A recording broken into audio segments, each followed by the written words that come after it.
Dr. Seuss, the one guy who turned the concept of rhyming his specialty. Obviously, you know him for creating How the Grinch Stole Christmas, The Cat in the Hat, Green Eggs and Ham, The Lorax, Horton Hears a Who, and so much more. He's pretty much considered as a legend when it came to children's books, but he didn't just write books his whole career, he also worked in the film industry, and it only took 18 years of my whole life just to know that. In 1943, Dr. Seuss joined the US Army. He was put in command of the animation department of the 1st Motion Picture Unit. And yes, this was a thing, and mind you, this is around when World War II was in progress, so keep that in mind. And during his service there, he made cartoons, and let's just say that those cartoons weren't made for the general public. But even before joining the army, Dr. Seuss wrote an adaptation of his second children's book, The 500 Hats of Bartholomew Cubbins, which released in 1943, and it did pretty well and even got nominated for an Academy Award for Best Animated Short. And a year later, he wrote yet another adaptation, this time of his first children's book, It's a Thing I Saw on Mulberry Street, and also got nominated for Best Animated Short. After the success of those, the US Army turned to him to write 2 top secret films, Your Job in Germany and Our Job in Japan, though they're really not that top secret because some studios got the film rights to them and made their own versions. But what does all of that have to do with the main attraction I'm going to be talking about? Don't worry, I'm getting there. After all that, Dr. Seuss made yet another animated short, Gerald McBoing Boing, which released in 1950 and actually won an Academy Award for Best Animated Short. At that point, Dr. Seuss was practically rising to the top, which encouraged him to make his next feature film, The 5,000 Fingers of Dr. T, the weirdest red flag I've ever heard. And this was set to be a spectacular, something that's going to take children's imaginations to a whole nother level. It was supposed to be Dr. Seuss' biggest film yet, and when it released on July 1st, 1953, it bombed so bad at the box office that he never wanted to work on another film ever again. How unfortunate. Heck, it was so disastrous that Hollywood hid it for decades. Until now. Up until this point, I've been pretty aware of Dr. Seuss adaptations, from The Butter Battle in 1989 to The Grinch in 2018. And I only knew him just because he wrote children's books, but once I learned that he made an original movie, that caught my interest. And on top of that, no one really talks about this movie, which really makes me more interested. To be fair, there are so many movies that have been lost in time, but the fact that Dr. Seuss made a movie in general honestly intrigued me.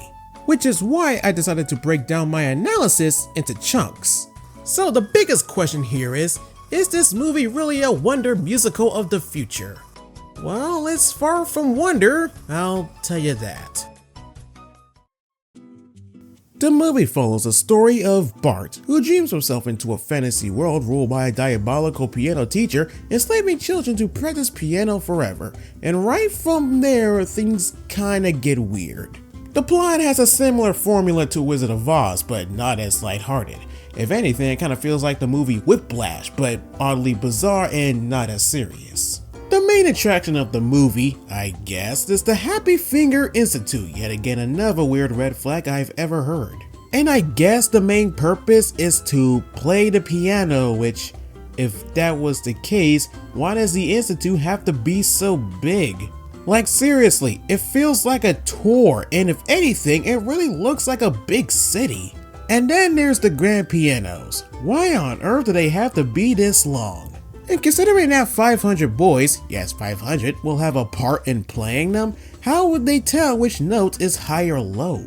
Heck, if I were to play a song on this certain piano, I wouldn't know which note to start with. And the fact that those 500 boys have to sleep in their own cells is kinda messed up, and I know it's a dream and everything, but still. And apparently there's a prison for musicians that plays other instruments other than the piano. Quick question, why even bother? You could just simply kick them out. And then we move on to the characters, and oh boy do I have a lot to say about Dr. T. In real life, he's pretty much a strict piano teacher. In a dream, he's practically a dictator in his own institute. And apparently he hypnotized Bart's mom to be his assistant and fiancée, which I'm not sure that's a good way to go about it, but hey, what do I know about marriage? And out of all the movie villains I've seen up until this point, he's honestly lame. And yeah, his name is on the movie title, but either way, he's just a lame villain. And you know what's funny? The actor that played Dr. T actually played as Captain Hook from Peter Pan. And then we have Bart, the real star of the show. I guess he's just an okay protagonist. Mr. Z, I guess he was just okay as well. Bart's mom, I guess she was fine too. All characters are just fine, even though they're really not as memorable. Yeah. And I also want to add this. When I first heard of this movie, I heard it was set out to be dark. And from my opinion, it kinda is. When I first saw the clips to this movie, I had a good feeling that this movie was gonna be dark, especially how weird the movie was set up. And I had a good feeling that this movie wasn't gonna be innocent by first impressions. And I'm gonna keep it a buck with you. This guy right here honestly freaks me out. But when I actually saw the movie for the first time, it really changed my whole judgment. The movie is somewhat dark, but at the same time, it really isn't. But then again, I have a certain perspective when it comes to some movies, so there's either two reasons why. A, the movie isn't really as dark as people say it is, or B, I've watched so many dark movies to a point where I'm just completely casual about what's going on. I feel like it's option B, but I really don't know myself.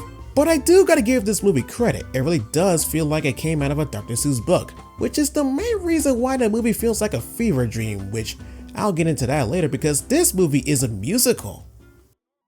Yep, you already know what it is. Let's quickly go through this soundtrack. 10 Happy Fingers. The movie's obsession with fingers is really making me uncomfortable, but the song overall is okay. Dream Stuff. If there's one thing I like about the songs from the 40s and 50s is that some of them can be very calming, and I like it, especially this song. Get Together Weather. I guess this one is okay too. Because We're Kids, another one that's pretty relatable in some cases. Dungeon Ballet, a musical number where prisoners uses normal instruments and weird looking ones. I guess this one is okay as well, but man, this drags on for a while. We Are Victorious. I really have nothing to say about this one. Dressing Song / Do Me Do Duds. I guess this one is alright as well. Now that I think about it, I didn't know that this certain Dr. Seuss movie was a musical. And the soundtrack really doesn't make this movie the wonder musical of the future, in my opinion. Out of all the movies I've talked about yet, I feel like this one is a special case. Other than the fact that the movie has been hidden for years, I just find it interesting to see how Dr. Seuss made a feature-length movie with an original story. And the execution overall is slightly okay. The problem is the fact that the movie is live action. Now, why would I say this, especially that the movie was made in the 50s?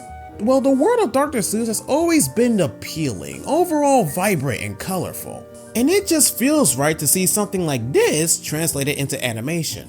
It gives life to the characters and the environments, making them way more appealing than the original source material, ensuring you that you're going to be in for a very good time. Now, if you try to translate it into live action, it could work if you know what you're doing, but even if that's the case, there are going to be some problems. And when it comes to the 5,000 Fingers of Dr. T, it really reminds me of a dark fantasy film from the 80s. Not really, but still.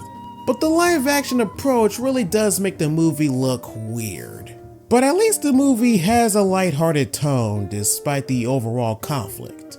Hopefully in the future that we get an animated adaptation of this movie, or at the very least a remake to give this movie some kind of attention. Because the movie's actually not that bad, and hey, at least it's better than a lackluster parody of a Dr. Seuss book. At that point, I just want to know what they were smoking when they made this. 2025 is already here, and I have a lot of work to do. It's gonna be a busy year for me, considering that I have a lot on my plate right off the bat, such as making new episodes, animated shorts, etc. I have to be flexible through all that. And hopefully, I'll try new things to spice things up. I'm gonna handle a lot, but that never held me back before. It is Black History Month, after all.